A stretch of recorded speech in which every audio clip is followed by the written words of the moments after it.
que a minha cachaça são essas coisas que vocês estão vendo aí, é o livro, a tipografia e, sobretudo, aquilo que a gente vai chamar, quer dizer, a edição de livros é uma coisa que sempre me agradou muito. Eu dei aula disso, de livros experimentais, acho que há por 30 anos, mas que eu acho isso bacana. Eu estava contando até para a Gabriela que muitas das coisas que nós vamos ver aqui eu utilizei nas minhas aulas porque a experimentação ela é atemporal, não é? E a gente, na verdade, tem essa vantagem de ver, de entrar pelo gráfico, por essa porta, a porta da imaginação das pessoas que estavam lá. Eu queria também agradecer a duas pessoas. Uma é meu filho, Ricardo Cunha Lima, que ele é um universitário, que já não é universitário, é um professor doutor da UFRJ, da UFPE, né? Mas que é o cara que eu faço, de vez em sempre que eu tenho de fazer alguma apresentação, eu vou lá e bato na porta dele. E a Paula Valadares, que é uma professora maravilhosa aqui da UFPE, aqui do campus de Caruaru, onde o Ricardo também está lá, que veio com todo o coração para me ajudar a fazer essa apresentação, porque eu tenho ficado, com essa idade que eu tenho, eu estou perdendo aquela coisa que você necessita para ser ter um uso proficiente dos meios, enfim, internéticos. Né? Porque eu procuro essas pessoas, elas sempre me ajudam e sempre eu faço alguma coisa simples, mas que pode ser vista por todo mundo. Isso aí é o seguinte, eu estou aqui agradecendo porque sem eles eu não teria a apresentação de hoje. E eu queria agradecer, eu sei que vocês estão fazendo o fato de abrir com a minha palestra, me deixa muito honrada saber que vocês estão com um grupo tão interessante e que me convidaram para dar logo o pontapé inicial. Eu espero que vocês façam grandes gols, viu? Independente de ser de Minas, Atlético, sei lá o quê, vocês façam muitos gols por aí. E, de qualquer forma, é isso aí. Bom, eu fiz uma apresentação e eu vou pedir para vocês passarem. Eu já combinei com a Gabriela, eu mandei para vocês. Fica mais fácil para mim se vocês passarem as apresentações. Então, eu vou pedir para ela fazer isso. Eu enfoquei, como vocês vão ver. E agora não apareceu, Gabi. Só um minutinho que eu já vou passar. Tá legal. Eu sou uma pessoa que tenho uma grande quantidade de livros que eu nem sempre fico muito feliz de ter tanto. Mas estão aqui para vocês verem uma pequena parte. Vocês estão conseguindo ver? Eu estou, mas não sei se... Sim. Tá ótimo, Gabi. Tá bem. Estamos tudo certo. Não está muito certo, não, porque não está pegando a tela inteira, Gabi. Você tem que arranjar um jeitinho para isso. Ah, Gabi, talvez você vai para a janela. Você está indo... Tá bom agora? Tá ok, Ed? Para mim tá, gente. Para a gente tá também. Então tá. Bom, eu vou enfocar não no gráfico amador como um todo. Eu estou com uma... Você está com uma faixa em cima Isso que apareceu, está ótimo. Eu vou enfocar não o gráfico amador como um todo, mas os livros experimentais ou o tipo de experiência que o gráfico vai fazer. Essa imagem do gráfico aí, ela é um desenho de uma das primeiras marcas que o Aloysio vai fazer e que ela eu acho muito forte, muito bonita, como muita coisa que o Aloysio Magalhães vai fazer na vida dele, mas essa eu acho que é uma das mais bem-sucedidas. E essa era a marca que vinha da pequena editora do Gráfico Amador. Pode passar a seguinte, querida. Bom, o gráfico ele não nasce do nada.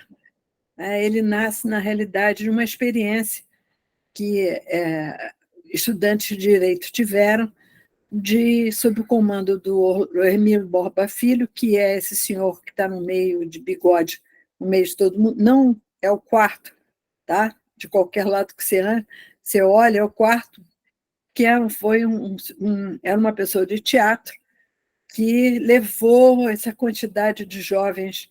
Vocês vão me desculpar, mas eu sempre acho impressionante como os jovens se vestem como velhos. Né? Você diz que esses caras têm menos de 30 anos, não diz, né?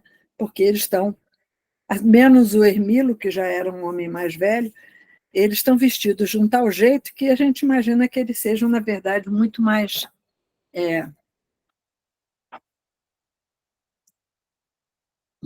velhos do que eles realmente são.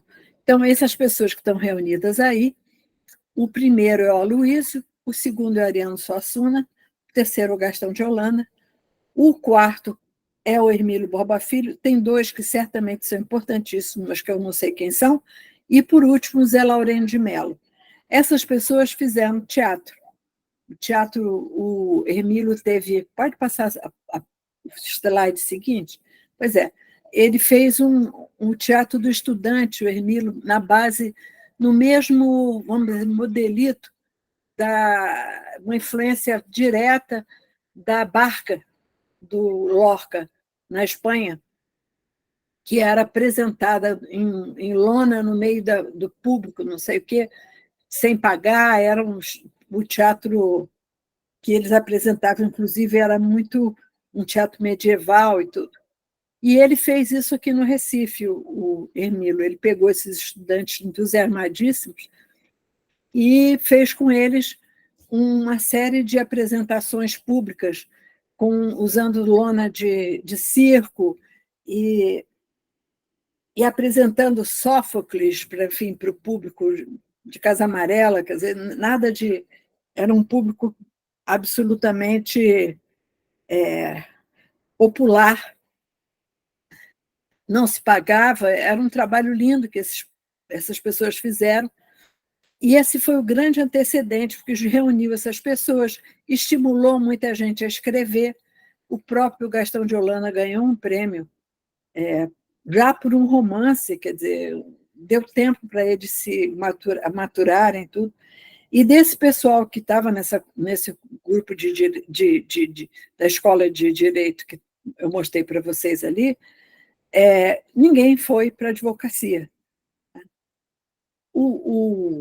Numa dessas enormes... Tem uma série de experiências com o Ariano, mas o Ariano era um conversador maravilhoso. Quem teve sorte de assistir uma conferência do Ariano sabe que ele era o dono do palco, entende? E uma das coisas que ele fez numa da conferência sobre design, diz assim: eu acho que quando eu era garoto, assim, era o seguinte: quem fazia maldade com os animais virava médico. Quem era medicina, direito e, sei lá, engenharia. Quem gostava de matemática ia para engenharia. E quem não gostava de nada ia fazer direito.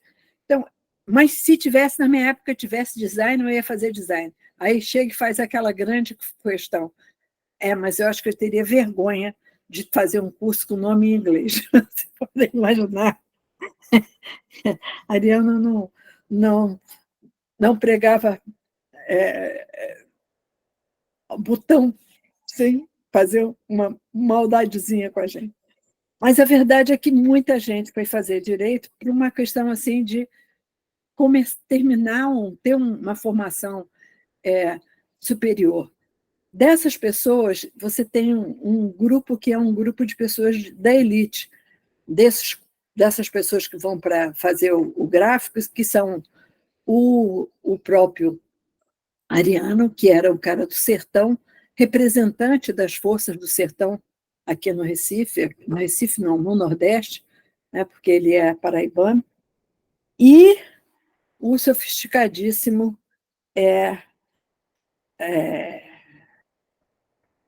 ai, meu Deus do céu, Aloysio Magalhães. Aloysio era super elite. Na época que ele começa o gráfico, ele era sobrinho do governador, e era essa coisa, essa divisão que tem entre o interior e a cidade, o litoral. Ele era um representante das forças do litoral, bem ou mal. E vocês vejam, juntando esses dois no gráfico, só podia dar coisas boas. Os outros dois são pessoas de classe média, que é o Gastão e o Orlando. Eu depois vou falar mais deles. Mas eu queria dizer o seguinte: esses caras terminaram o curso e ficaram se reunindo, a coisa, não sabiam bem o que fazer, mas aí um primo que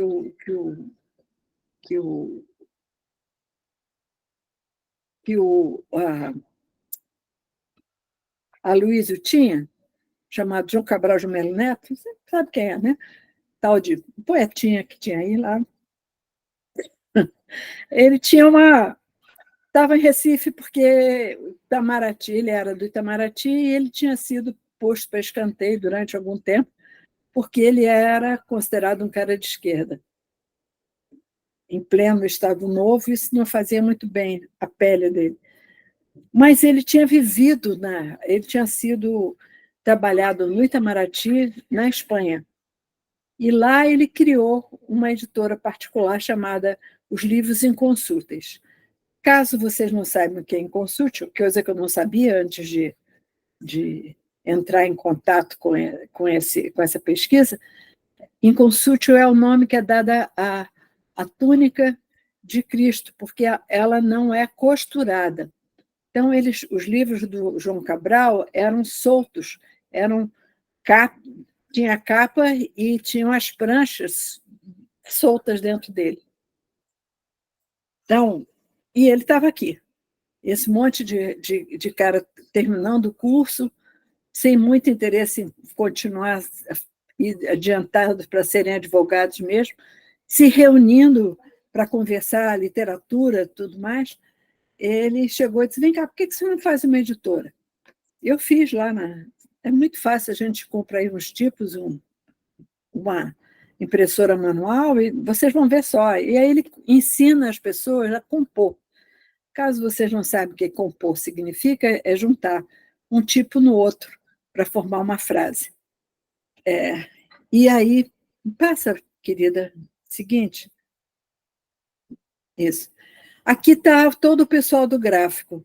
E aí está o outro cara que eu não mostrei antes, que é o quarto cavaleiro do Apocalipse, do quarto cavaleiro, que se você tem esse sentado aqui mais alto do que todos, é o Gastão. Quem não está aí é o Aloysio, que eu acho que estava viajando. Perto dele, de bigode, um magrinho, é o maravilhoso Zé Laurênio, pessoa que eu assim amei a vida toda. Sentado de camisa branca, já o mais velho, é o Orlando. O Orlando era colega do Gastão no Banco do Brasil.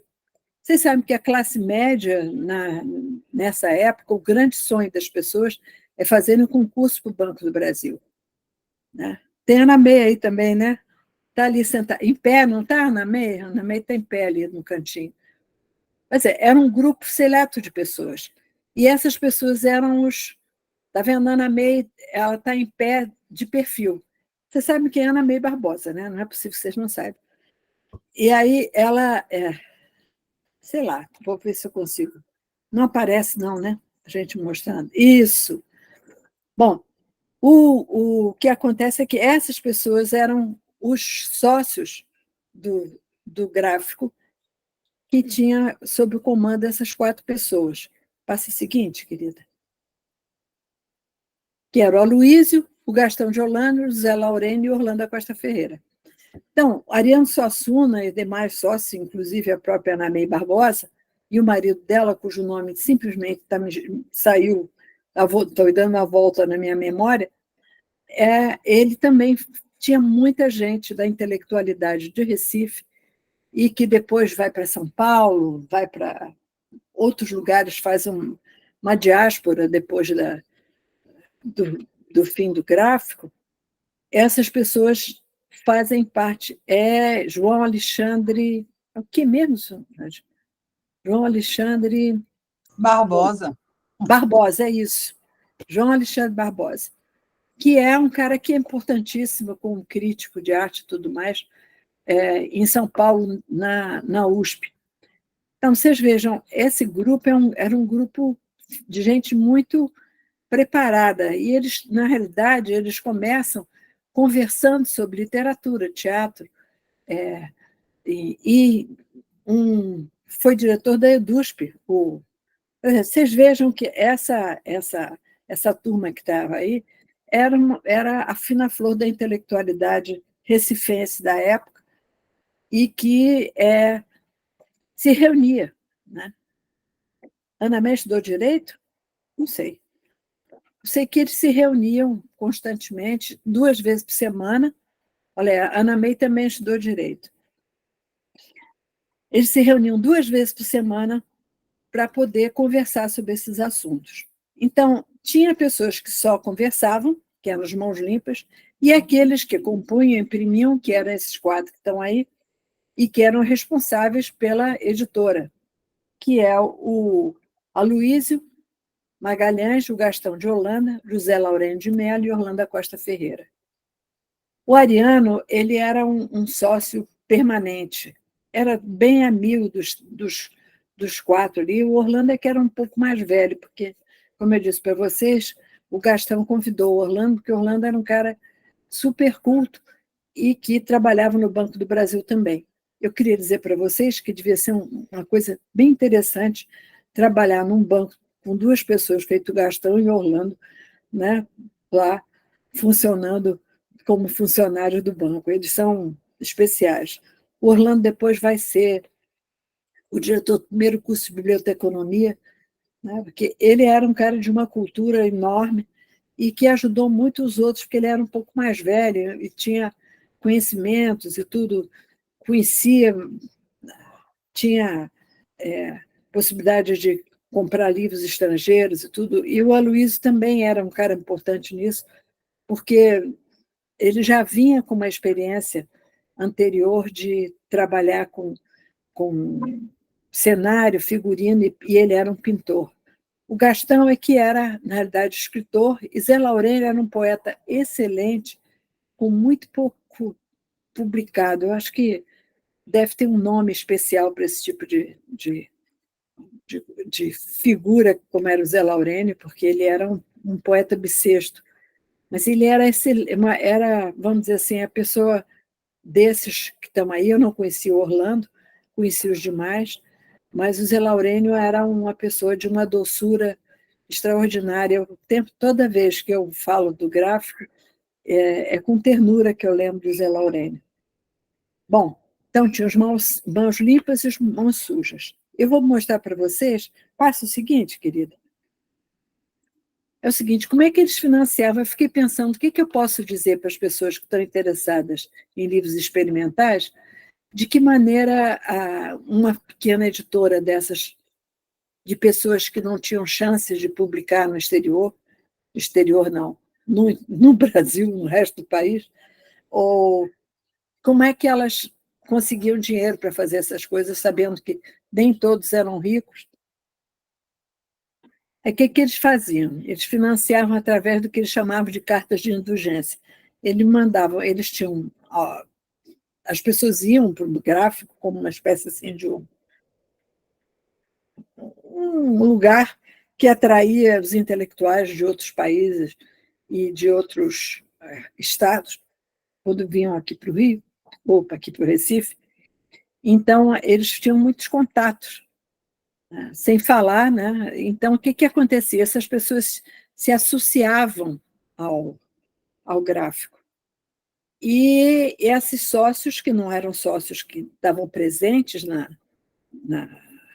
no todo dia do funcionamento do grupo, eram, no entanto, pessoas que não só faziam questão de ajudar eles, né? E eles faziam uma outra coisa, que era contribuir com dinheiro quando eles iam fazer as edições. Então, eles chamavam de cartas de indulgência quando eles pediam dinheiro. Uma das pessoas que eram, um desses pessoas que davam coisa era o José Mindre, que, como vocês sabem, depois vai ter essa biblioteca em São Paulo, da USP, que é maravilhosa e que tem vários livros do Gráfico, se não todos. Então, aconteceu o seguinte, o dinheiro que eles arrecadavam e o número dos sócios contribuintes determinavam quantos exemplares. E, dependendo do dinheiro, eles compravam papel, e esses experimentos eram delimitados por essas verbas, e os projetos, as ilustrações também. E os contribuintes recebiam seu exemplar pelo correio. Então, vocês vejam que essa é uma maneira de tornar possível fazer edições experimentais, porque o número tinha 30 pessoas contribuindo, que era pouco, porém eficiente para o que eles estavam querendo. Também eles não fizeram muitos livros, eles ficaram nas 2 dúzias de livros por aí, embora eles estivessem o tempo todo trabalhando. A verdade é que, se você for ver, eles se reuniam, papeavam muito, e tinham uns que ficavam compondo, depois se cansava, se parava, conversava. Enfim, eles não tinham essa obrigação nem essa coisa do tempo. O tempo estava a favor deles, eles eram amadores, né? Então, essa coisa, aos poucos também, às vezes com o dinheiro que vinha, eles compravam novos tipos, ou compravam mesmo máquinas novas, eles tinham uma certa liberdade de escolha. E tinham um prazer enorme da companhia um dos outros e daquilo que eles estavam fazendo. Conversavam, pediam, então, liam em francês. Eles tinham um nível cultural raramente visto, na realidade, hoje em dia, porque, enfim, eu não acredito que os estudantes de direito hoje tenham a mesma vontade de trabalhar com o livro, ou vocês que estão aí na coisa que sabem disso melhor do que eu. Passa adiante, querida. Bom, eu vou falar agora dos experimentos. Eu queria antes dizer uma coisa. Se vocês querem saber mais sobre o gráfico, como é que ele funcionava, como é que era, como é que não era, existe existe um filme, não é um filme, é um vídeo, enfim, feito pelo pessoal daqui, sobre o gráfico amador. Tem esse título, acho que, não sei bem como é que vocês têm acesso a isso, é um documentário. Que o Guilherme fala, é uma coisa que para mim é muito emocionante, porque o Guilherme está lá falando, você sabe que eu perdi o Guilherme recentemente, quem não sabe fica sabendo, eu fiquei viúva há pouco tempo, e o Guilherme aparece lindamente falando sobre esse assunto, eu fico muito emocionada. Mas está lá, e é muito interessante para vocês verem, e tem o livro, né, do gráfico de qualquer jeito, que vale a pena vocês verem. Então, o que eu vou te falar agora não é o que está nesse conteúdo que está enfim, nessas fontes. O que eu vou falar um pouco é comentar os experimentos, que é uma coisa que eu acho que é interessante para vocês, já que vocês estão trabalhando com a ideia de um livro experimental. Então, vamos ver o que eles fazem. Por favor, passa, querida. Bom, esse livro aí, ele tem, sobre essa capa, ainda tem uma sobrecapa feita à mão, que eu nem coloquei aí, mas, enfim, é só para mostrar que aqui, isso aí eles fazem uma sobrecapa litografada, né? E o livro dentro, passa o seguinte, querida, o livro dentro é com ilustrações do Aloysio, né? Com também litografia. E o nome é Memórias do Boi Serapião. Queria dizer para vocês que uma das coisas que tem essa folha de rosto, ela é, em relação àquela época, uma grande... É um experimento gráfico em relação ao que é a diagramação daquela época. Vocês, essa altura, a não ser que vocês vão para um sebo, vocês não vão ver os livros que eram daquela época. Isso era realmente de um requinte muito grande, né? E eu acho que esse requinte que eles tinham, tudo que eles faziam, é uma das coisas que vai trazer para vocês. Eu trouxe um livro que mostra requintes, mas que ele não é, vamos dizer assim, revolucionário. Ele é só extremamente requintado. Passa o seguinte, por favor. Esse, sim, já é um experimento especialmente interessante. Isso aqui, o João Cabral, ele fez esse livro chamado O Pregão Turístico do Recife. Eu sei que aí está escrito com o que ele é feito, mas eu mesmo, quando eu li a primeira vez, não sabia o que era. E ele, na realidade, ele é uma espécie assim de ele foi feito com um mimeógrafo. Mimeógrafo, ele fazia toda a base do desenho. O mimeógrafo fazia toda a base do desenho com mimeógrafo e depois eles vinham com stencil para aplicar as cores, o amarelo, o azul, amarelo, o verde, o laranja, que está aí, são aplicados por esse método. E o mimeógrafo era, na minha infância, tudo tinha um cheiro, tinha um cheirinho de álcool, porque todas as aquelas coisas que a gente recebia nos professores na escola pública eram feitas em mimeógrafo. Eu nunca tinha visto, antes desse trabalho do Aloysio, eu nunca tinha visto nada que fosse um uso do mimeógrafo tão interessante e experimental. Então, vocês vejam, é tudo escrito com a letrinha do Aloysio e com essa participação do João Cabral, que se deve ter se divertido muito nesse projeto. Vamos ver o seguinte. Bom, esse livro aqui, o Guilherme diz que isso aqui é um linóleo. Eu tenho uma desconfiança muito grande que não é linóleo. Eu acho que tem muita cara de ser, na realidade, um recorte, sabe? Não sei, o que vocês acham? Um recorte, feito com recorte, a tinta passada por cima. Esse é o primeiro livro que o Ariano faz. É uma poesia chamada Ode, e que parece stencil, não acha? A Helena também acha.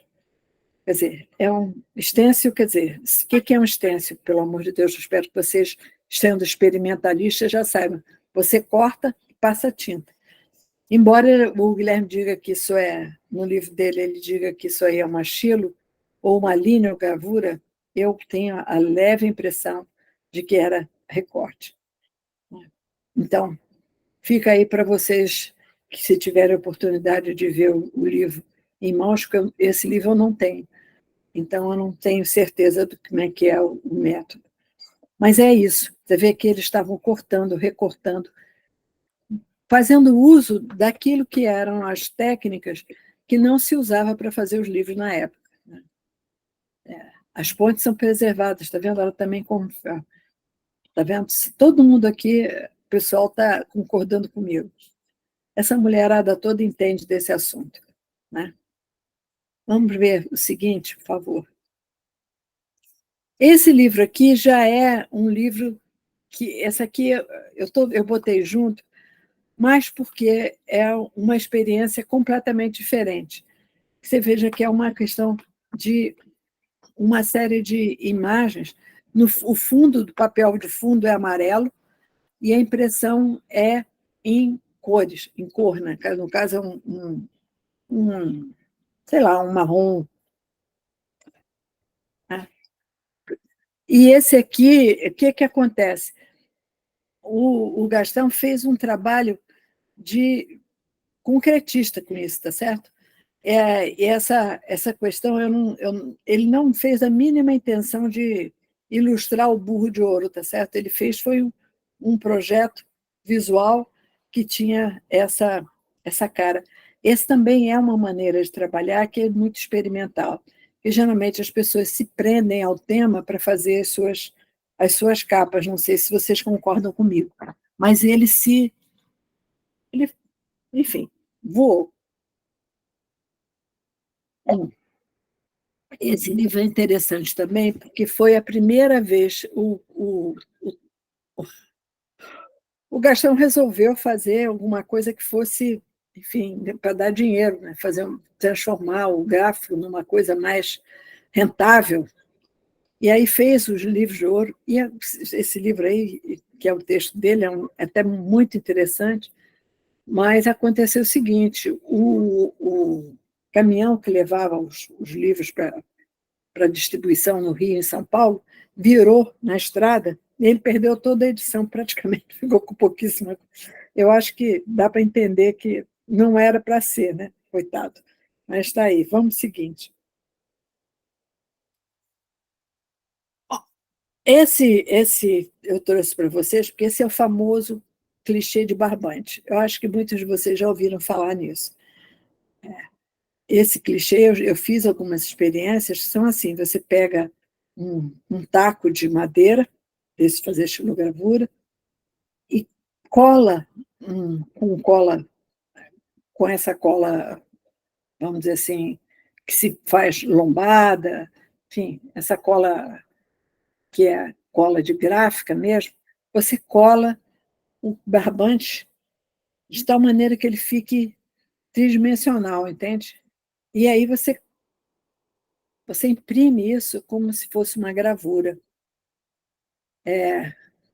E aí vocês vão ver esse belo desenho com esse texto também. Vocês vejam, isso aqui é Gastão de Holanda na sua, enfim, a sua genialidade. Vocês vejam como o texto e a imagem se conversam uma com a outra também, e como ele é sensual, o texto e a imagem. O Gastão, ele fazia todo ano, no aniversário do José Mindler, que havia dado um grande assim, apoio financeiro para ele, José Mindler era dono de uma grande empresa, Metal Leve, eu não sei nem se existe até hoje, mas que era uma empresa de muito dinheiro, e ele era um bibliófilo fantástico. Então, ele, todo ano, no dia que o Windley fazia anos, ele dava um livro, às vezes com um exemplar só, às vezes 2 ou 3, e esse é um deles. E eu queria que vocês vissem, especialmente esse eu gosto, porque ele tem a cara do barbante mesmo, né? Tá vendo? Ali o seio da mulher termina com um negócio que parece mesmo uma pontinha do barbante. Eu sou muito fã do trabalho do Gastão, embora ele não tenha a mesma repercussão do trabalho da Luísa, ele era muito criativo e muito bom, fazia muita coisa boa. Deixa eu ver, vamos ver o seguinte, por favor. Bom, nessa época que eles estão trabalhando, quer dizer, eles trabalham de 1946, sei lá, 1951, por aí, até 1961, 1960, enfim, 1900, da década de 50 até todinha, né, até terminar, é a época que começa a aparecer o offset. Então, nesse intervalo, o Aloysio vai fazer um estágio na Filadélfia. E ele traz na bagagem dele uma série de papéis impressos em offset. E esses papéis, eles utilizam esses papéis para fazer trabalhos, né? Era aquilo que se chama, não sei se vocês conhecem o termo, maculatura, que eram papéis de limpeza das máquinas, que normalmente são jogados fora. Ele grudou aqueles papéis todos, né? Então, cada volante dessa tem uma cara diferente, porque era a maculatura do jeito que ela saía, a sujeira que saía lá. Eles não imprimiram aqui esse papel. Esse papel era vindo já dessa experiência lá na Filadélfia. E aí eles imprimiram isso sim, o texto. Então, o texto foi impresso com o Gastão, e é a Receita de Mulher, que vocês sabem que é de Vinícius de Moraes, né? Deixa eu ver o seguinte. Dá para ver, querida? Pois é, essa é outro volante. O volante, na realidade, é um folder, tá? Que tinha esse nome porque é um nome nome bem nordestino, né? Que eu acredito que seja... Ninguém use volante no Nordeste para isso, mas ficou. Eles encontraram essa coisa maravilhosa. E aí vocês vejam que aí são manchas de cores, e eles vão usar isso para fazer essa volante que está aí. Também é uma experiência concretista. Vocês vejam, eles vão indo para um lado, para o outro, do jeito que a coisa vai. Vamos ver o seguinte? Esse eu acho que, se eu não me engano, é do... esse aí eu tenho... Quem já veio na minha casa sabe que eu tenho esse negócio... Tem feito abri todinho e feito um quadro, sabe? E é a pergunta... É o terceiro volante, que é a pergunta do Zé Laurênio, que é esse poeta que eu estou falando para você, que é maravilhoso. Então, esse volante, ele também é feito com essa maculatura, que está aí, né, dos papéis da imprensa lá da Filadélfia. E eu acho que vocês vejam que isso tudo é 1954, 56, 58, por aí, na década de 50 que isso está sendo feito. Eu aqui no Nordeste, eu fiz muita roupa com um negócio que era parecido, que eu não me lembro como é que era o nome, talvez Solange saiba, carne de vaca, tinha um nome assim, que eram as limpezas das máquinas de impressão de tecidos. E eu comprava aquilo, fazia vestido para mim, quando as indústrias de tecido ainda existiam. E aí eu comprava aquilo e fazia as roupas. Isso aí é o mesmo sentido desse reaproveitamento do papel de uma maneira tão criativa. Vocês todos saiam correndo para as gráficas que ainda existem nos seus devidos estados e vejam o que vocês podem fazer com isso, porque vai ser... E façam uma exposição, por favor, né, com esse grupo, com essa possibilidade de vocês trabalharem em cima. Queria que vocês vissem que os textos... Outra coisa que o gráfico não podia fazer eram livros grandes. Tinha de ser livros pequenos. Olha aí, a Aline tem sobra de gráfica em casa. Usa, Aline, usa. Não tinha... Eles tinham textos curtos. Então, era ótimo, porque poeta, né? Todos, eu vi que tem um monte de gente que tem. Usem, meninos, não fica com isso guardado. Os poetas, eles têm muita dificuldade em fazer os seus textos serem publicados. Mas para o gráfico era ótimo, porque os textos eram curtos. Dava para eles fazerem, porque eles tinham pouco papel, e não tinha essa força total de ficar fazendo um livrão, né, de 300 páginas. Então, lembre-se que não era, que era tudo composto à mão pelas pessoas. Então, eles publicaram muitos poetas. E isso sempre é difícil para o poeta ser publicado. Vocês talvez não saibam, mas eu sou dorameira. Sabe o que é isso? Eu vejo muito dorama, que são aqueles filmes coreanos. E tinha um deles que eu vi que eu fiquei interessadíssimo, porque era sobre uma editora. E essa editora tinha um cara o tempo todo pedindo: pelo amor de Deus, publica o poeta fulano. Até que o poeta morre e eles não conseguem, assim mesmo eles não estão a fim de publicar o poeta. Mas o poeta fulano vai morrer, você não publica. O poeta é o último cara a ser publicado, até que eles publicam e tem um sucesso editorial. Mas vocês vejam que isso aí, na Coreia, que é um país que eles dão muito valor à poesia, não consegue publicar, ainda mais nesse país nosso, que né, não preciso nem falar nada. A poesia é sempre difícil. Vocês vejam que uma pessoa, para se fazer um poeta conhecido, muitas vezes ele vai fazer a música, né? Olha aí o Vinícius, que se transformou num... Mas não é o caso deles. Eles pegaram poetas difíceis daqui, publicaram Carlos Pena Filho, o próprio Zé Laurênio, publicaram poesia do Ariano, quer dizer, e isso aí é uma coisa que vocês têm de considerar, que o texto determina também a quantidade de papel que vai ser usado, a quantidade de trabalho que as pessoas vão ter. É uma questão aí. O artesanato também tem limitações que não são as mesmas dos livros das grandes editoras. Acho que as pessoas têm que pensar antes de começar a fazer.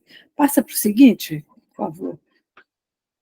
Esse livro aí é eu tenho uma pena danada que fizeram uma edição assim muito muito pouco Aniki Bobó desse livro.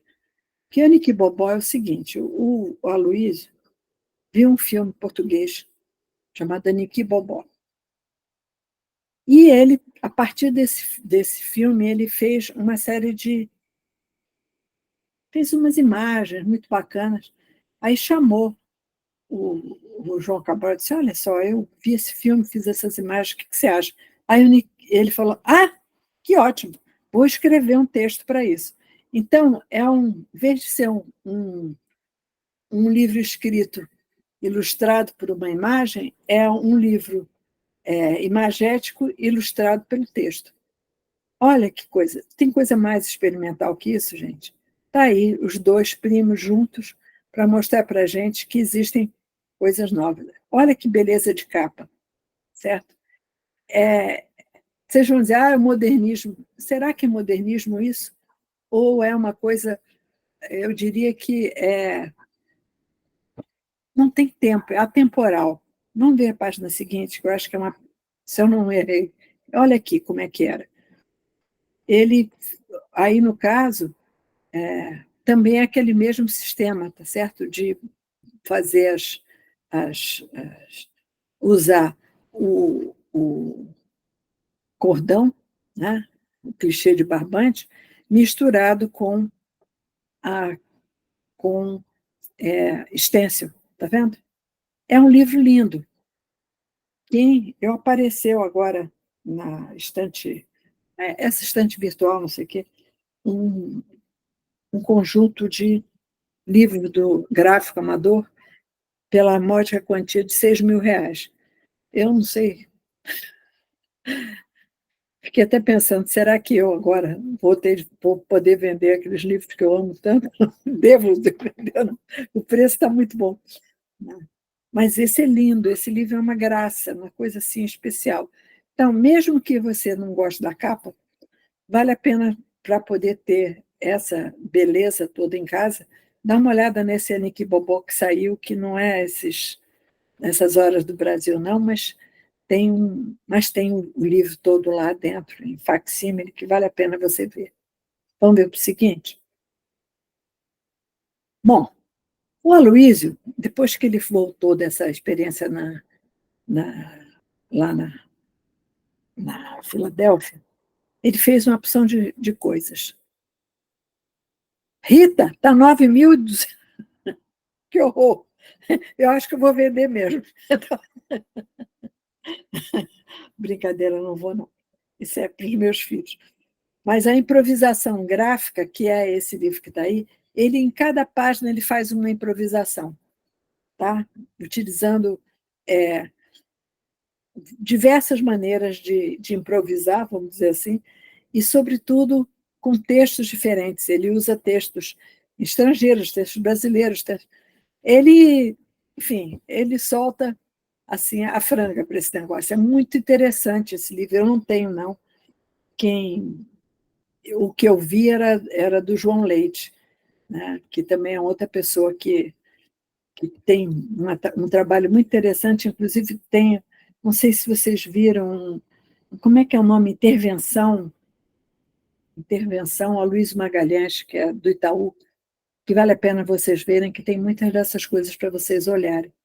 Eu não acho que essa bibliografia da gente deve ser uma bibliografia mais do visual, né, para vocês poderem ver o que está acontecendo. O passo seguinte, querido, esse já é bem mais posterior. Esse aqui é uma experiência que ele vai fazer nesse experiência dele lá com Eugênio Feldman, lá na Filadélfia. Olha só, E ele vai, Brasília nem estava totalmente construída. Vocês vejam que esses dois edifícios que estão ali, eles estão ainda em estrutura, ainda não são completamente acabados.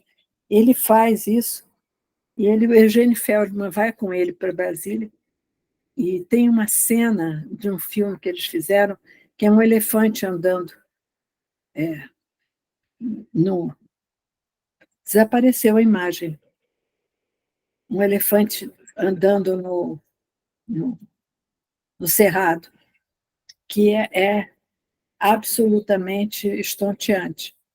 Gente, na minha coisa desapareceu essa imagem grande. Viu, Gabriela? Sim, a imagem ficou pequena e entrou Só um minutinho, eu vou tentar colocar de novo. Eu vou falar um pouquinho, enquanto isso, dessa experiência. Isso, vocês viram que eu não botei em ordem. E eu acho que eu não botei em ordem, porque se vocês querem ver em ordem, vão ver nos livros, que os livros têm tudo em ordem alfabética, ordem. Eu estou botando mais do que aquilo que eu achei que as experiências eram mais interessantes. Desculpa, Edna, é que tem uma pessoa que está tentando, a Tânia, ela está tentando compartilhar alguma coisa. Tânia, eu vou pedir para você não compartilhar, por favor.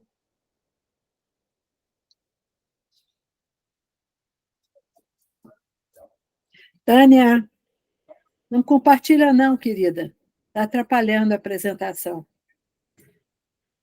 Eu acho que ela deve ter apertado alguma coisa sem querer. Eu acho que... Tânia, Deixa eu tentar... deixa eu pedir para ela parar aqui, só um minutinho. Tânia, eu vou pedir para você sair.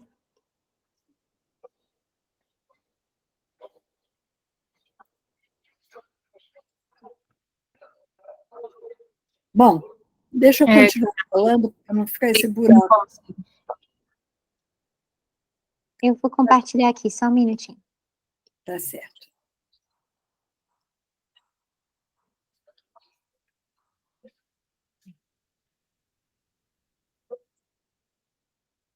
Tá aí. Bom, e aí eles foram para... Feldman foi junto com o Aloysio para Brasília, em construção. E esse filme eu nunca vi. Eu espero que alguém que tenha visto tenha esse registro. Talvez na família do Aloysio tenha. Acho que ele conta que foi. Ele contou para mim, numa entrevista que ele deu, que foi uma coisa extraordinária, que era aquele elefante maluco andando por uma cidade que ainda estava em construção, e é essa cidade que, se hoje a gente acha que Brasília tem toda uma carga negativa, vamos dizer assim, dos governos que vocês sabem que não são dos mais populares no meio dos designers, na realidade, no momento, era um momento de grande criação, de grande liberdade, que foi o governo de Juscelino Kubitschek. E aí o Aloysio foi para lá e com esse cara, que era um americano bem comportado, que a partir disso o Feldman começa a fazer edições de livros de arte dos modernistas, inclusive tem um conhecido do Miró, que é uma beleza. Quer dizer, ele se liberta daquela coisa e começa a fazer coisas realmente, junto com os artistas, fazer coisas experimentais.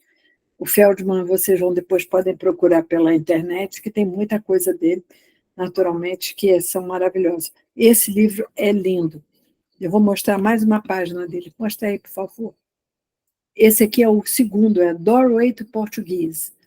Essa entrada para o Brasil, ele é maravilhoso. Ele pega palavras brasileiras e ele faz representações. Eu vou pedir, mostra o seguinte. Olha que beleza. Então, ele mistura gravura, na verdade, ele risca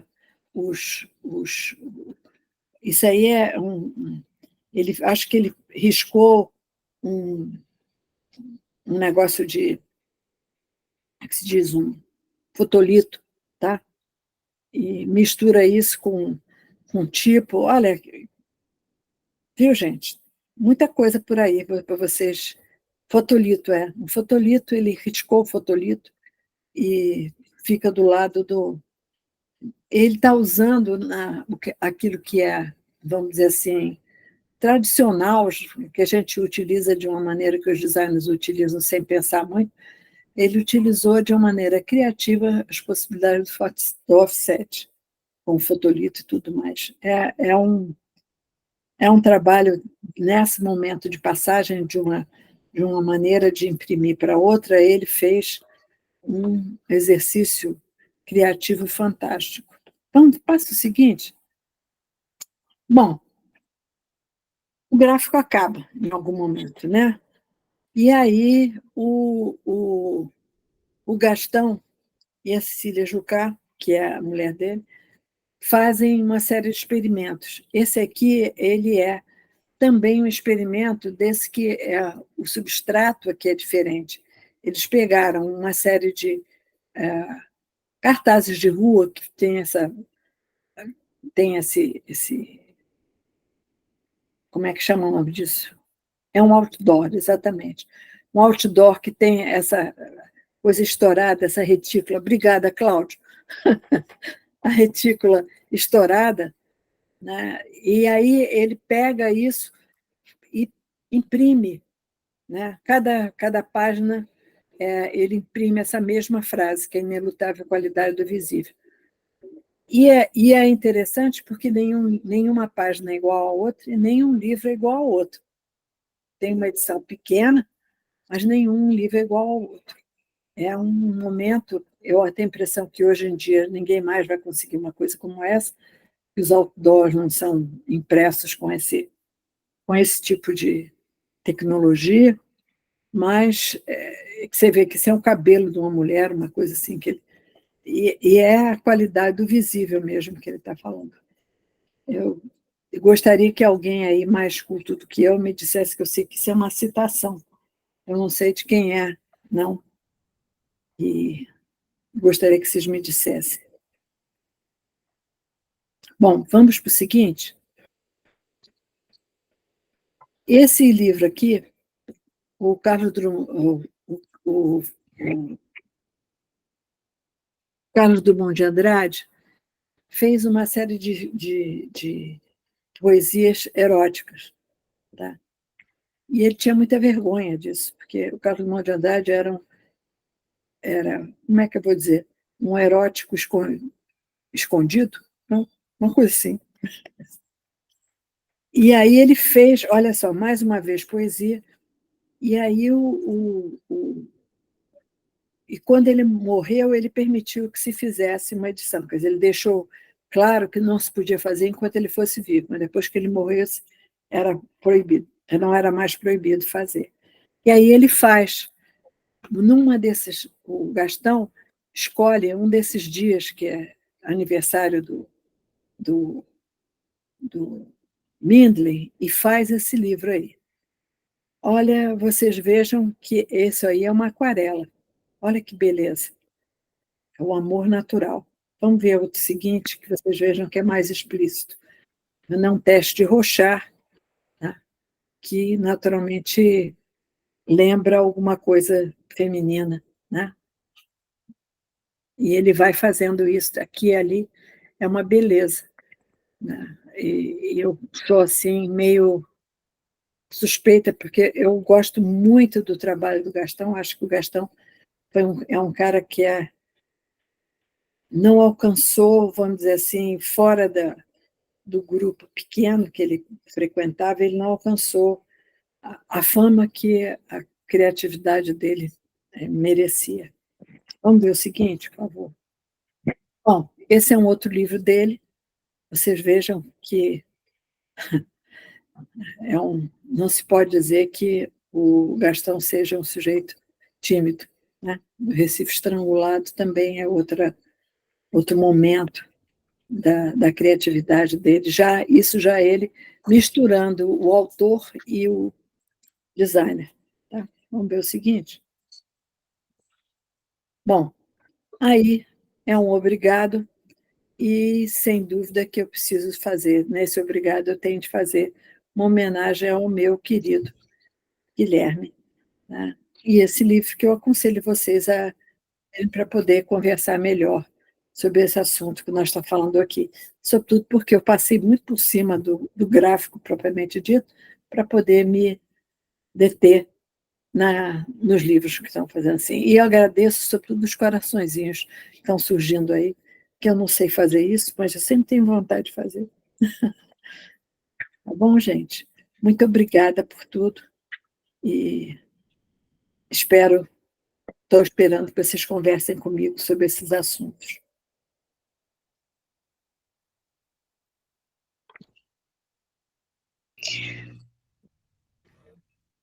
Oi, Gabi, vamos.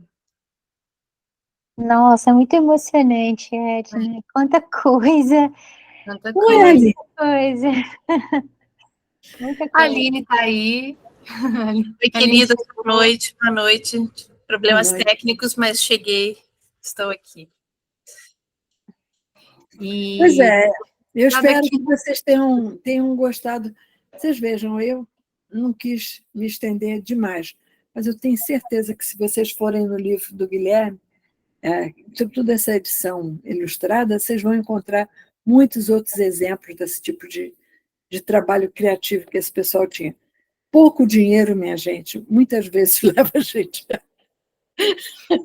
a usar a imaginação.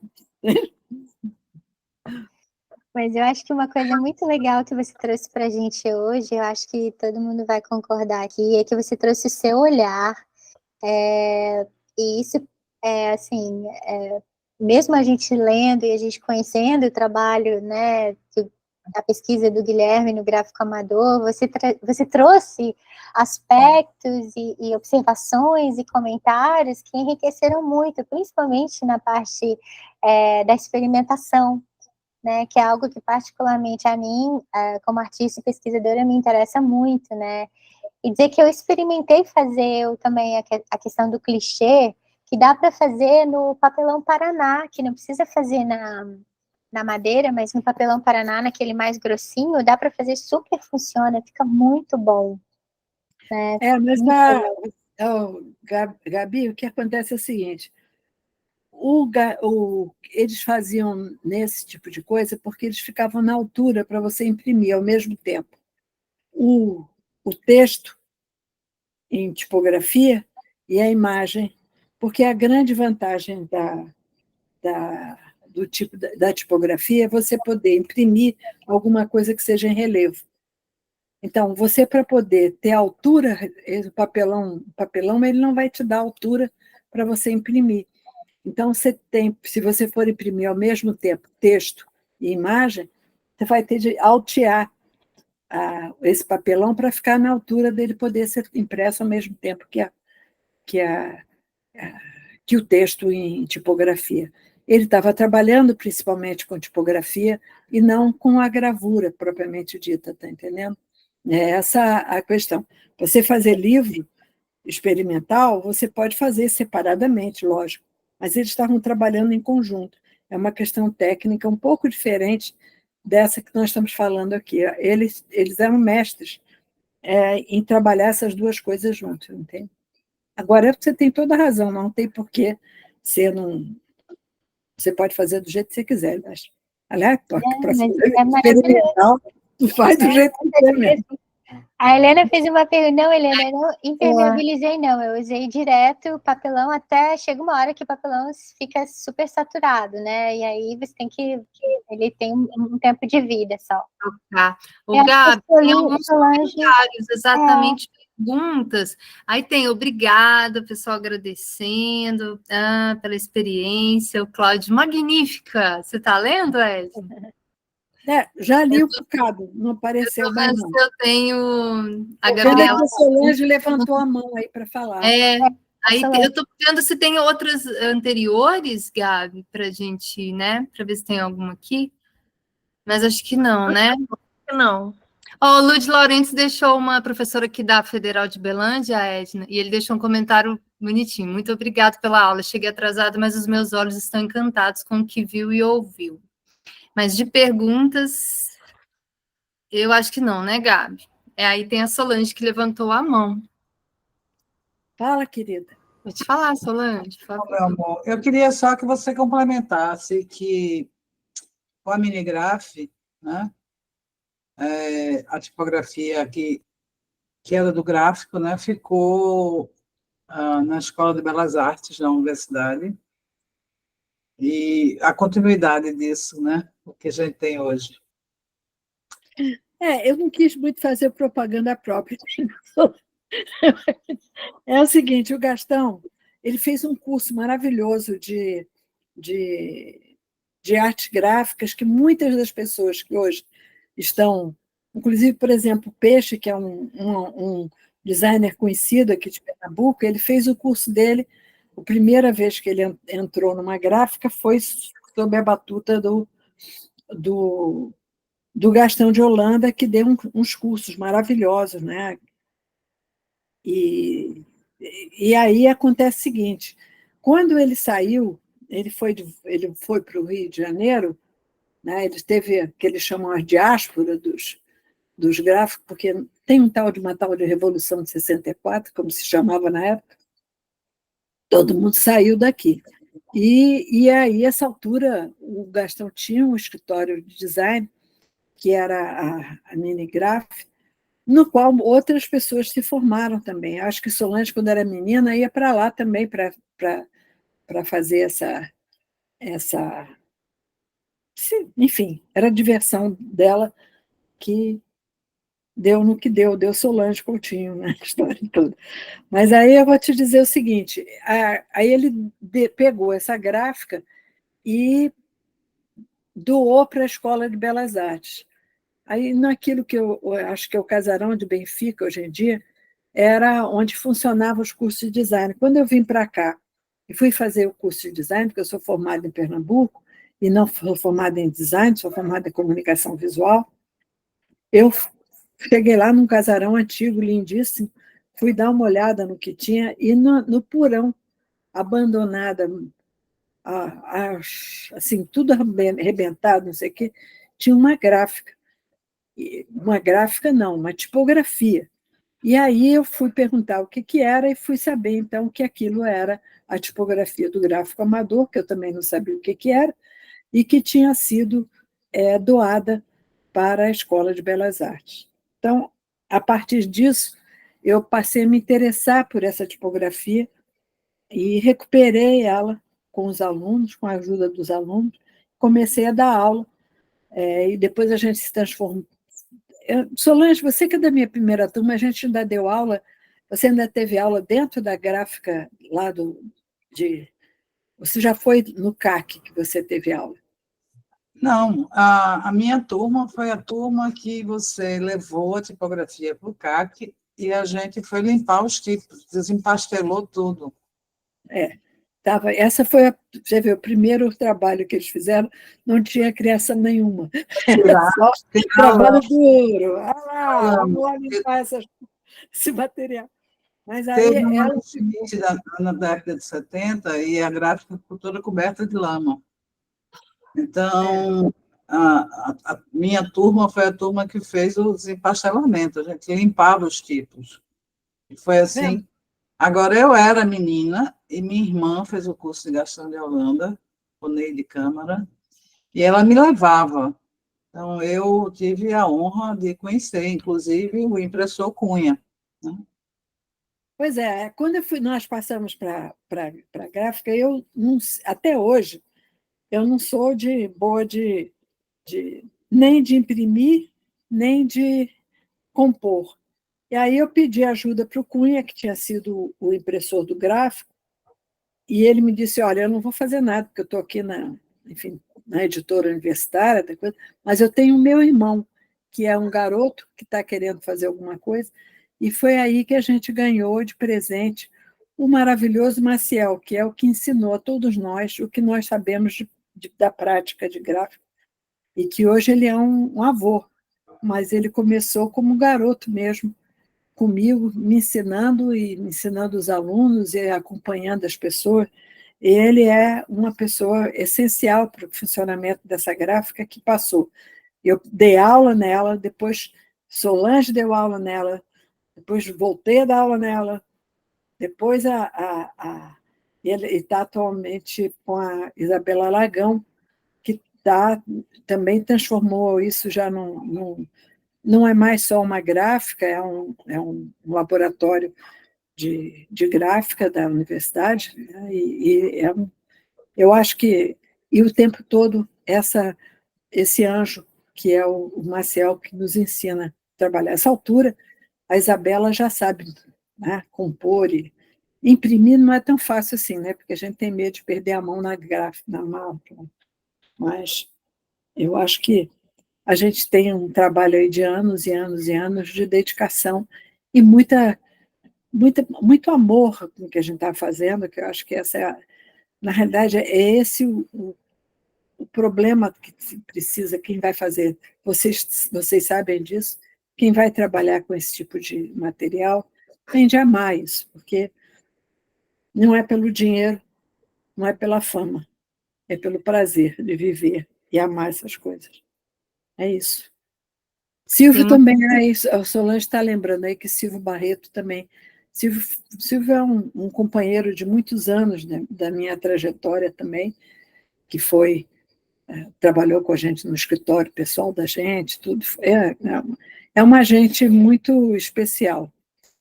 Rita levantou a mão, Rita? Mas tem uma pergunta da Raíssa, é anterior, não é? Depois veio a mãozinha da Rita, né, Rita? Que está aqui no chat, que ela está perguntando assim, seria correto afirmar que o gráfico amador seria o precursor das editoras independentes no Brasil? Ela falou que sempre fica pensando nisso. Mas não é, não.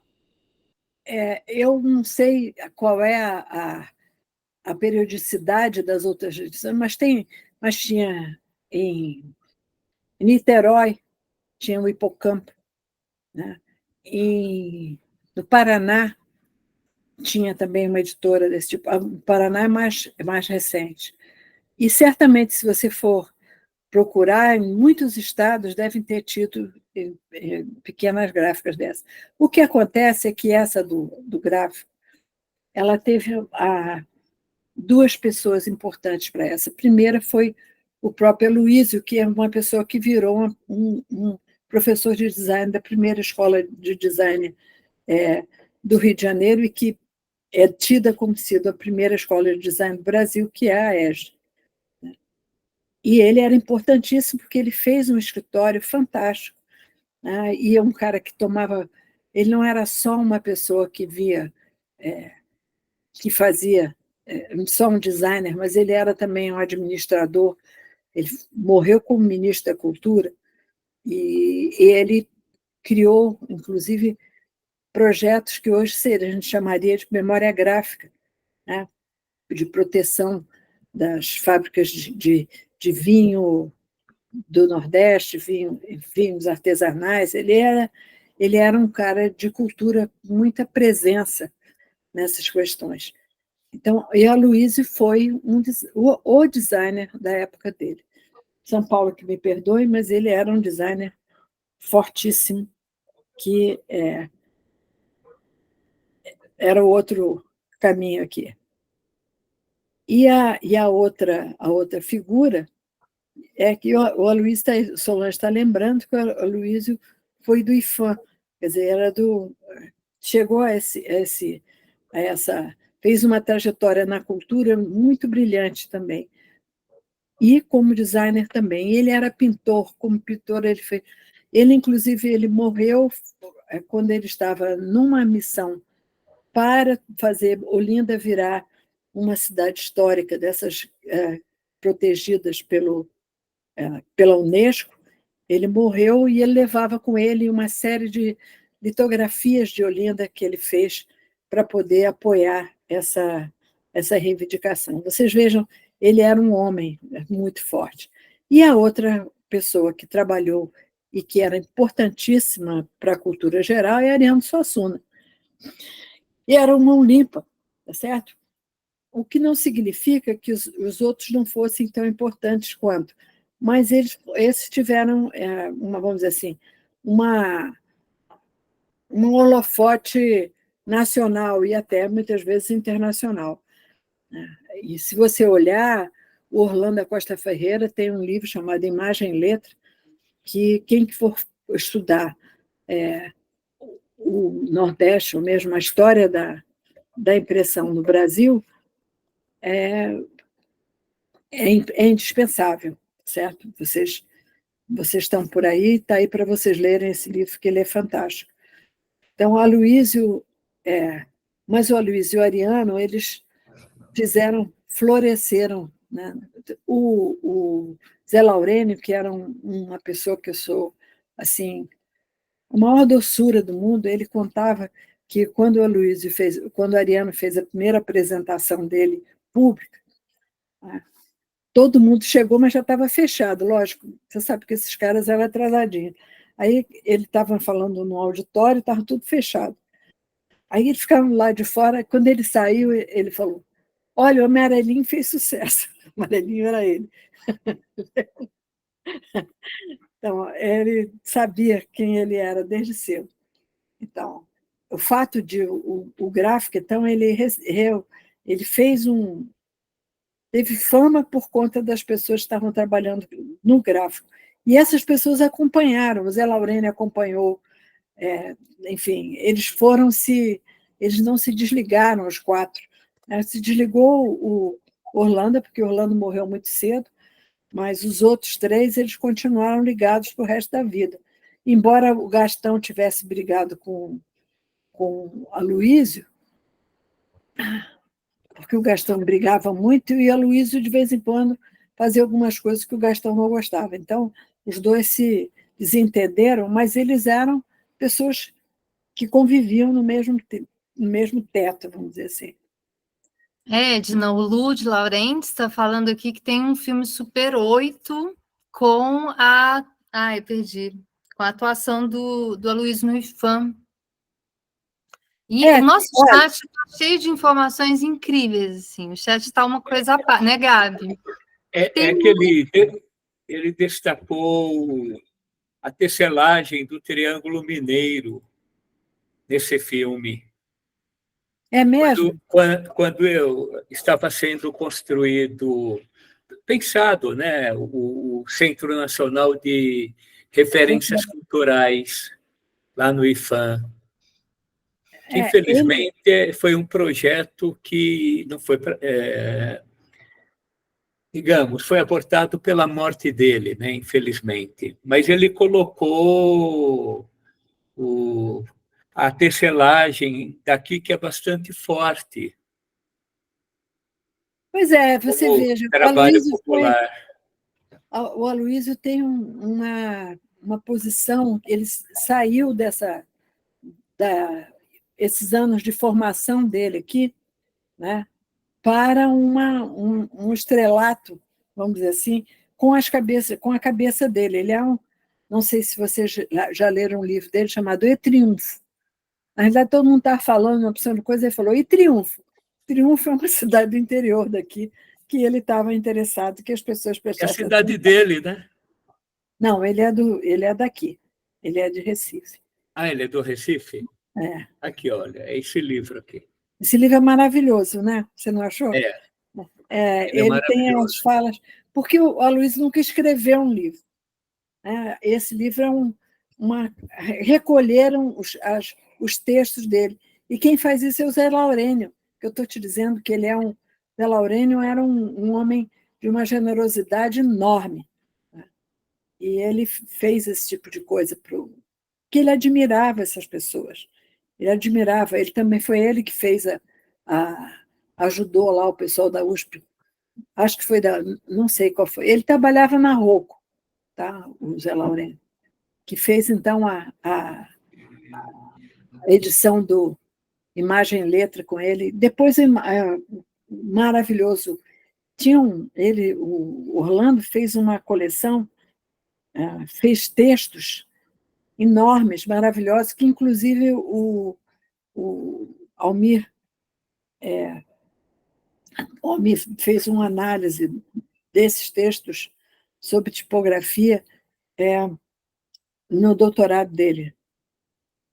E eu acho que isso aí também vocês têm de ver que ainda tem muito... Eu mesmo comecei a trabalhar com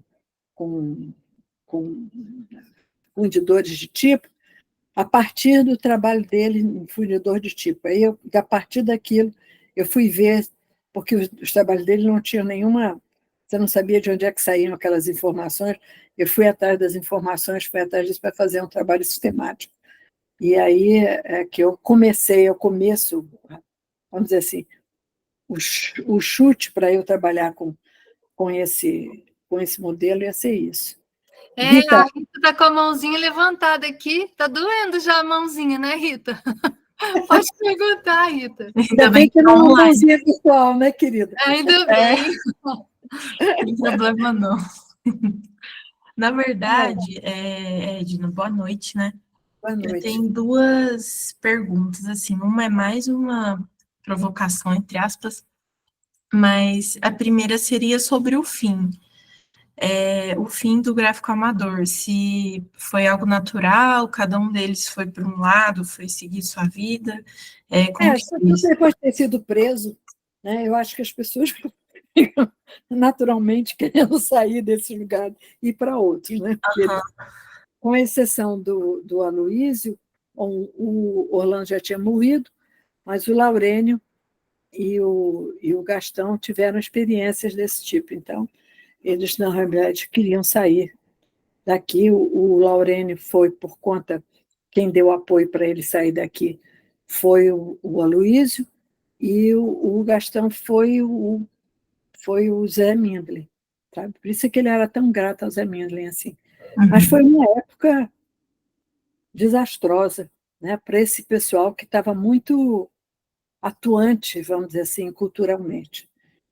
E a outra pergunta, qual é? É mais sobre uma visão sua. Se você acha que tem um espaço assim, no mundo da pesquisa acadêmica para a gente estudar mais ainda o gráfico amador, o patrimônio cultural, a memória gráfica, se tem esse espaço mesmo na sua visão ainda. Essa é uma pergunta Olha, querida, pessoal, né, Rita? É muito pessoal. Rita, olha, vou dizer uma coisa para você. Todos nós conhecemos Leonardo da Vinci da frente para trás, de trás para frente, certo? Uhum. Todo mundo aqui sabe, conhece grandes pintores, os livros sobre Gutenberg, Pupulo. Gostou desse Pupulo? Pupulo. Tem um livro novo sobre Gutenberg. Então, eu acho que sempre há um espaço para uma nova visão daquilo que é o trabalho que for feito. Talvez, hoje em dia, é possível fazer um trabalho comparativo, que naquela ocasião que o Guilherme fez, não era possível fazer isso. E o trabalho do Guilherme é um trabalho muito cuidadoso, mas ele é um modernista, o Guilherme. Eu já não sou tão modernista quanto ele, mas ele é um modernista. Ele tinha um encanto especial pela estética do gráfico, de acordo com os princípios do modernismo, que ela era uma quebra, tá certo? Que eu acho que ele valorizava muito o livro que foi feito dentro da expectativa do modernismo, mas quebrando todas as regras que existiam. Eu acho que isso aí é uma coisa que ainda precisa... É preciso ler os textos dos livros, que a gente praticamente não lê. Uhum. Existe possibilidade, evidentemente. Mas também, eu vou te dizer, também existem muitos outros grupos importantes pelo Brasil afora que merecem também que se olhe para eles, né? Que dê para eles, talvez, a mesma relevância aqui. Você já viu algum trabalho sobre o hipocampo? Não. Não. Né? Fez algum trabalho, entendeu? Essa questão é uma questão que eu mesmo agora mesmo estou aqui lidando com o pessoal que está querendo publicar o meu trabalho de mestrado, que é sobre rótulos de cigarro. Entendeu? E, olha aí, a Helena está botando uma informação sobre o hipocampo aí. Helena é bate e volta, não tem nem dúvida. Bateu, ela dá uma resposta. Vou pesquisar depois. Mas tem muita coisa a fazer. Até olhar essa época como um conjunto, né, é uma possibilidade de trabalho. O que essas pessoas tinham em comum, o que elas tinham de diferente. Né? Você lembra o seguinte, publicar, hoje em dia, Até na periferia das grandes cidades, é difícil a pessoa chegar às editoras. Você que aqui no Rio, por exemplo, uma pessoa que mora em Olaria tem dificuldade de publicar nas editoras, né? Não, a Hipocampo acho que, não, eu não estou me lembrando do pessoal do Paraná, não, depois eu vejo. Acho que Hipocampo acho que é de Niterói. Eu estou respondendo aqui a Helena, tá? Tem a Fernanda Goulart, quer fazer uma pergunta, né, Fernanda? Fala, Fernanda. Desculpe eu chamar você de Fê. Essas intimidades criminosas. Edna, que bom te ver, atravessada pela minha cidade de nascença, Uberlândia. Feliz de estar aqui. Você está em Uberlândia? Sou uberlandense. Eu conheço Uberlândia, viu? Seu governo. Né? Pois é, o céu de Uberlândia é tão lindo quanto o de Brasília.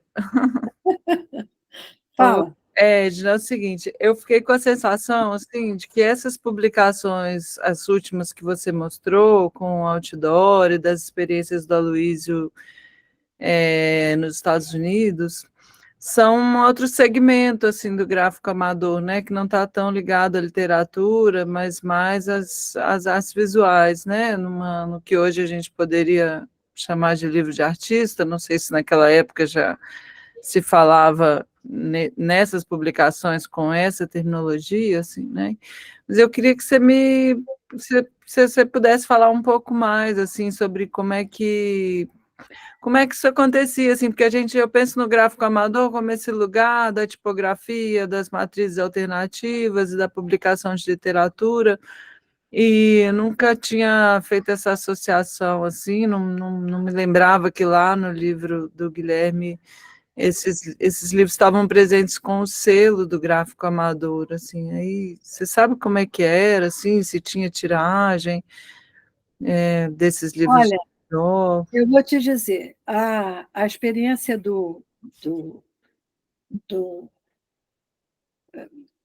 da Filadélfia é uma quebra, inclusive, de metodologia de trabalho, porque até então eles estavam trabalhando em tipografia. Estou dizendo em tipografia no sentido da coisa feita Mecânica, né? mecanicamente com tipografia. Quando o Aloysio vai para Filadélfia, ele chega lá, é uma gráfica offset, que ele não estava acostumado com isso, inclusive. E aí, o cara da gráfica, que era o Feldman, era um cara que fazia uma coisa de boa qualidade, tudo mais, mas ele não era nenhum artista, tá certo? Então, ele traz para a gráfica do Feldman a experiência dele de fazer experimentos no gráfico amador. E aí ele começa a fazer experimento. Agora, você me diga, existe alguma coisa mais interessante do que o Aniki Bobó, né, que é uma inversão do autor? O autor é o Aloysio e o cara que é o que vai ilustrar, o ilustrador, é o poeta. Quer dizer, eles têm era uma edição pequena, muita conversa a respeito, e eles faziam as coisas desse jeito. E, muitas vezes, eles se permitiam fazer coisas que não são, vamos dizer assim, não são mais a edição que você imagina que eles deveriam estar fazendo. Eu tenho a impressão de que a saída, o João Leite escreveu sobre a trajetória do Aloysio. João Leite acha que tudo mudou naquele momento. E eu acho que tudo mudou, mas já vinha mudando, tá certo? Porque quando você chega a uma nova tecnologia, você muda, tá certo? Você não tem outro jeito. Dá para você fazer hoje um livro do jeito que era antes, quando você tem... Quando eu comecei a dar aula, as pessoas simplesmente não sabiam o que era caixa alta e caixa baixa. Eu tive de ensinar essas coisas para os estudantes. Havia um desconhecimento enorme do que eram as bases da tipografia. Ninguém sabia quem era um Bodoni, certo? Sei lá, uma helvética, para você botar coisa assim, bem daquela época. Não tem, entendeu? Então, eu acho que o que aconteceu com o Gastão é que o Gastão ficou, de uma certa maneira, muito ligado ao fazer tipográfico.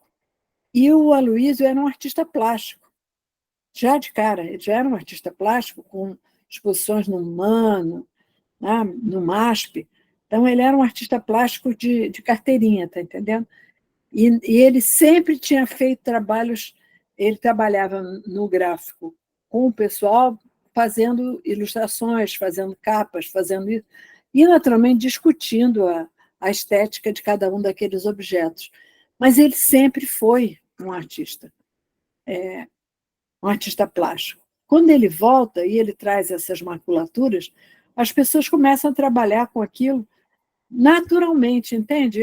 Eu acho que houve uma fusão, entendeu? Essas volantes, a que eu tenho aqui é uma coisa absolutamente deslumbrante, que é uma... Você vier aqui, viu, Fernando? Vem dar uma olhadinha, que é uma tira horizontal com todas as... Eu não tirei fotografia para esse tipo de coisa, não, porque, como eu disse para você, atualmente eu tenho dificuldades para lidar com as tecnologias, né? Então, olha só, a cor dos meus cabelos brancos, né? Eu tenho dificuldade com isso. Mas o que eu acho é que eles sempre fizeram livros com uma intenção plástica. E o Aloysio sozinho, sem o resto do pessoal para conversar sobre literatura, ele próprio criou as coisas dele. O Doorway to Brasília e o Doorway to Portuguese, que são os dois trabalhos que ele faz, são trabalhos experimentais mais gráficos do que com textos. Eu acho isso assim o trabalho pessoal do Aloysio. Depois disso, você vê que ele vai fazer improvisações gráficas, aí ele traz outra vez essa experimentação, mas já com uma experimentação, mas ele ainda é dependente do texto para poder fazer isso. Então, eu acho que houve essa quebra, houve momentos, né, de mudança. Já o João acha que não, o João acha que teve uma quebra, daí por diante é outra coisa. Mas eu não acho, não, acho que ele vai e volta nisso, porque ele é um cara criativo, por que ele vai abandonar uma coisa que ele já tinha experimentado para fazer outra? Ele vai aos poucos se misturando as experiências dele e os outros vão também conversando com aquilo, entende? Eu diria que a trajetória visual dessas pessoas é diferente. Eu acho que tem uma pessoa extremamente conservadora visualmente, que é o Orlando da Costa Ferreira, que, no máximo, faz umas coisas assim secundárias de experimentação, mas que ele conhecia livro profundamente, entende? É um desses caras que lia francês, lia inglês, lia alemão, ele era uma escola, tá certo? E ele, naturalmente, ele levava as coisas para uma coisa mais, vamos dizer, bem mais conservadora. E os outros, o Gastão e o Aloysio, eram mais livres, né? E o Zé Laurênio era uma pessoa que era o grude deles todos, era o cara que conseguia passar de um lado para o outro, né, uma generosidade enorme de um lado para o outro, quer dizer, ele conciliava aquelas pessoas. Então, eu não sei te dizer até que ponto você pode dividir. Eu acho que tem uma questão mais de, vamos dizer assim, acento do que de divisão, entendeu? Como se fosse um sotaque de um lado ou de um outro. Você sabe, esse negócio de sotaque eu compreendo bem, porque eu sou paulista, viu? Paulista, né? Cada um imprimiu o seu estilo, né? Cada um. E as oportunidades são diferentes, né? Quando você vai para uma gráfica que está tudo lá na sua mão e o cara da gráfica é um quadrado, como era o caso do lado do americano, ele vai e diz, não, eu vou fazer uma loucura aqui. E o cara deixou. Daí por diante a vida dele mudou, né? Sabe a impressão que eu tenho, Edna, é que é uma impressão, né? Que o Aloysio, ele era assim, querida. é uma impressão, literalmente. O Aloysio era um experimentador genuíno, assim, me parece. E parece que ele ficou encantado por aquelas possibilidades que ele poderia ter na aquela tecnologia da época que a Filadélfia e o Feldman poderiam oferecer, né? Sempre que eu leio sobre, me parece que ele estava encantado com aquelas possibilidades, né? Que ele tinha naquele momento ali. E é interessante, porque é uma pessoa que vai de um extremo ao outro, né? Ele vai do acaso da experimentação no gráfico, de repente ele está na EGE, né? Como precursor, né? Então, não sei, é uma impressão, Edna, mas me parece que era aquela pessoa ávida, assim, por experimentar, né? E, Mas o enfim, Aloysio, se você eu acho pensar bem, na EGE ele teve um papel também, como muitas das pessoas da EGE, de difundir metodologia modernista, tá certo? Isso é uma coisa que é necessária sim, na época, mas que você pode imaginar que não era dada as experimentações, né? É um, são a vida da gente não é uma linha reta. A vida da gente é aquilo, a gente está margeando o rio, não é verdade? Às vezes a gente entra, às vezes a gente sai, às vezes a gente sai correndo, às vezes a gente vai lá para a montanha, e o Aloysio era um desses. Agora, tinha duas coisas a favor dele. Em primeiro lugar, ele era muito culto. é. Segundo, ele era muito inteligente. Terceiro, ele era um gentleman, certo? Ele era um cara de uma finesse assim extraordinária, bem vestido, bem arrumado, bem, sabe, cheirosinho, esse tipo ele era um pouco patricinho, se você for olhar. Quem é o irmão do patricinho? O marido do patricinho. Pois é, Essas ele era assim. informações são muito boas, né, gente? Para quem é fã como a gente, ouvir essas, né, Gabi e Aline. Eu tenho uma experiência de fazer uma. Eu tenho uma coisa dele, quer dizer, uma entrevista dada por ele, que depois, se vocês quiserem, eu peça para o Ricardo, viu, Gabi, para ele mandar para vocês. Tá? A Olha, entrevista Gabi. que eu fiz Tá, essa sim. Edna, só para complementar aqui, tem um comentário do Giovanni. Giovanni, você quer falar o seu comentário? Eu posso ler o seu comentário? Porque ele acho que ele fala como aluno, né? Que é engraçado ouvir o nome do Aloysio associado à experimentação, porque na cabeça dele, do Giovanni, a primeira coisa que vem são as logos dentro do grid, bem modernista, quase sem espaço para pirar, que ele colocou aqui, né? Olha, eu queria... Giovanni, é o seguinte, cadê você? Mostra aí. Giovanni, cadê você? Aparece aí. Aparece aí, eu quero ver você. Giovanni, aparece aí. Abre a câmera, Gi. Você já foi embora? Tidio. Giovanni. Cadê você, Giovanni? Estou em rua, ele falou que ele tá em trânsito, por isso que ele não pode abrir. É o seguinte, Giovanni, você está achando que aquilo que a Luiz usar a metodologia e fazer aquilo que ele fez naquela época era altamente experimental, gente? Não existia isso antes. Na perspectiva histórica, aquilo ali era um experimento, gente. Olha só, vejam que vocês depois, quando a gente pega essas coisas e transforma isso vamos dizer assim, no mainstream do design, mas naquela época era experimento puro, tá certo?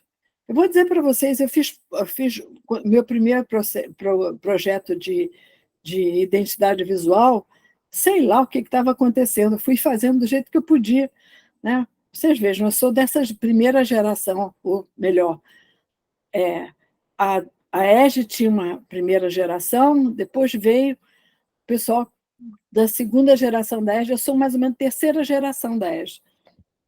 Não sou da EGE, não, estou dizendo de design, não sou da primeira, não sou da segunda, sou da terceira. Então, as identidades eram... É isso que a Aline está falando. São uma ousadia para aquela época, está entendendo? Pois que eu imagino. Não vamos nos esquecer, né, da perspectiva histórica, tá? Que esses caras tinham muita força para fazer isso. Fala. Tem uma mãozinha do Lu aqui levantada, né, Gabi? É a próxima, não é? Sempre apareçam, por favor, para eu ver a carinha. Lu, Se Sim, possível. Lu, pode falar. será A que senhora já me viu, eu já apareci, É você, né, Lu? sou eu. Você é simpático, gostei da sua carinha. Ah, obrigado. A senhora nem. Eu não tenho nem palavras. Sabe o que eu estava pensando enquanto vocês comentavam? O Sudeste ficava entre o concretismo e o neoconcretismo, né? E então aquele duelo racionalista e o Rio já pensando nem tanto o grid ou racionalismo aquele rigor, né, que o concretismo ele tinha. E o Nordeste estava uma maravilha. A Rita, a ex-estudante da gente, perguntou, né? E aí, cabe estudar? Mais do que nunca, eu acho que cabe a gente, principalmente nós do Sudeste, estudarmos melhor o que foi o Nordeste nesse período. Né? A Bahia, Foi, não sei. o Recife, o Paulo Freire ali, o Arraiz, era todo esse, não é? Todo um grande Eu acho o caldeirão. seguinte, eu acho que cabe aos nordestinos fazer isso, me desculpe, eles se entenderem melhor, tudo, para entender melhor o que está acontecendo, né? E eu acho que cabe a Minas ver o que estava acontecendo em Minas, gente. Minas, e tem, se você pensar, um dos primeiros impressos brasileiros, ele não era um impresso, eram gravuras em metal, né? E o padre que fez isso, eu fui, por acaso, eu fui dar umas aulas de pós em Juiz de Fora, e o neto, bisneto, trisneto, sei lá o quê, enfim, era um parente sobrevivente da família desse padre. E ele não tinha mínima razão de quem era o padre Viegas, tá certo? Então, a gente vira as costas para o passado da gente, a gente vira as costas. Por exemplo, por que os alunos não estão estudando essa parte de a tecelagem que você falou? Né? Por que a gente não olha para a barriga da gente? Né? Eu acho que isso aí é uma... O Willis de Castro, ele é de Uberlândia. É de Uberlândia. Ele nasceu em Uberlândia. É. Mas sabe que quando saiu esse assunto artista visual, Aloysio, eu me lembrei o seguinte: a última exposição que a Lina Bardi ela fez para o Museu de Arte do União, antes dela ser escorraçada, né, pelo golpe civil-militar em 64, foi a Exposição Nordeste, e que foi só com artistas plásticos do Ceará, Pernambuco e Bahia. E o Aloysio está lá no meio, sabe, com trabalhos plásticos entre 1960, eu acho que foi entre novembro e dezembro de 63. Quando eu imagino, ele estava já no Rio, participando da criação, né, da Escola Superior de Desenho Industrial. Acontece o seguinte, Lu, o Nordeste, a gente sai do Nordeste, mas o Nordeste não sai da gente, não é isso? Isso e quem vai para o Nordeste e volta para o Sudeste, o Nordeste não sai de quem foi. Pois eu sou, como eu já disse a vocês, eu sou paulista, né? Eu também sou, viu? Também é paulista? Também Mas não sou. é paulista, também tem esse sotaque, assim. Pois é, eu sou paulista, mas o Nordeste está dentro de mim, tá certo? O Nordeste é uma... Eu moro atualmente no Nordeste, meu filho é professor aqui da universidade, e eu tenho um filho que mora lá do outro lado do mundo, lá, enfim. Mas o que acontece é que todos nós temos um pé no Nordeste de tamanho grande, entende? Os meus 2 filhos são cariocanos, metade carioca, metade pernambucano. E o Ricardo está ficando menos carioca e mais pernambucano. Ele nasceu aqui, mas não tinha isso. Mas, olha, de um modo geral, gente, o que acontece é que a gente precisa conhecer a terra da gente. Eu acho que a gente deve começar conhecendo a terra onde a gente está botando o pé. E não fazer... Eu tenho um pouco de medo de quando a gente vai para fora, para o outro lugar, a não ser que você tenha um projeto muito interessante, tudo mais, mas eu tenho medo da gente ter uma posição assim meio... como é que eu vou dizer a palavra? Tem um mundo agora de pessoas que estão conversando um pouco sobre essa questão da territorialidade, né? O que é o seu território, o que é que as pessoas... Eu tenho um grande medo de a gente passar a dizer como é que deve ser a terra do outro. Eu estou assim Eu sou uma pessoa muito complicada, devo dizer. Solange é que sabe, que é minha companheira de festas tipográficas, sabe como é que eu sou uma pessoa complicada. Eu passo o tempo todo pensando, eu não estou satisfeita. Eu vou ficar... Vamos mudar aqui, vamos fazer isso. Ai, Está isso é sempre bom de verdade. questionando tudo. Mas é uma inquietude maravilhosa. Não, Mas não é complicada, você não é complicada. Você é uma pessoa que obrigada, é amor. muito ligada e está sempre fazendo excelentes questionamentos e ponderações. Eu tenho medo, sabe, Solange, da gente dizer, vamos estudar o Pará. Quem é Não, que eu quem tem que estudar o Cariri é Deison, Isso aí. não é? Está lá. Ele Mas é Gabriela, que é uma pessoa assim, que tem dupla nacionalidade, né, ela pode fazer uma ponte entre o que está acontecendo nos países da América Latina não é? E aqui. Eu acho que ela pode fazer esse trabalho, que eu acho que seria bastante maravilhoso, bacana, Edna. não é? Concordo. Coitadinha Concordo. dela. E Gabi. A Argentina é uma ponte, assim. A gente já está fazendo, né, amiga, com gel, de alguma maneira. Né? Não, e também que eu morei em Recife a minha infância, passei a minha infância em Recife, né? Então, sabia não. na Praia de Boa Viagem, na Rua dos Navegantes. Eu tenho um carinho, assim, muito grande para ser. Por isso que você tem o sotaquinho, olha eu já brincando com o sotaque aqui. Olha, mas a Gabriela é uma dessas pessoas que foi feita de açúcar. Tem medo que ela venha aqui num dia de chuva e desmanche. A chuva aqui é muito forte e ela é muito doce. É uma pessoa incrível, né? Ó, eu queria falar, Edna, que o nosso chat também é incrível, assim como a sua fala. As informações, eu já peguei tudo, assim, porque foi uma aulinha, né, Gabi? Foi. O filme do Lu e a Fernanda colaborou, a Solange, a gente, né, Rita, pegando tudo aqui. Gente, que viva que foi, eu acho, essa aula. Porque essa participação de todo mundo, muito legal. Sem palavras, assim. Acho que todo mundo que participou também colaborou muito, né, Edna? Com a conversa. E isso é tudo interessante, porque quando você entra em contato com os outros, você pensa outras coisas. Por isso é que o gráfico era legal, porque eles se reuniam para conversar. E conversar é o que mais faz falta nos dias de hoje, não é? A gente tem poucas conversas, porque está todo mundo trabalhando, fazendo isso, fazendo aquilo. E eu tô semi-aposentada, porque Solange me puxa para dar aula para lá e para cá, e eu tenho um tempo enorme para pensar. Eu tenho pensado muito no meu cachorro, que é o meu companheiro certo, né?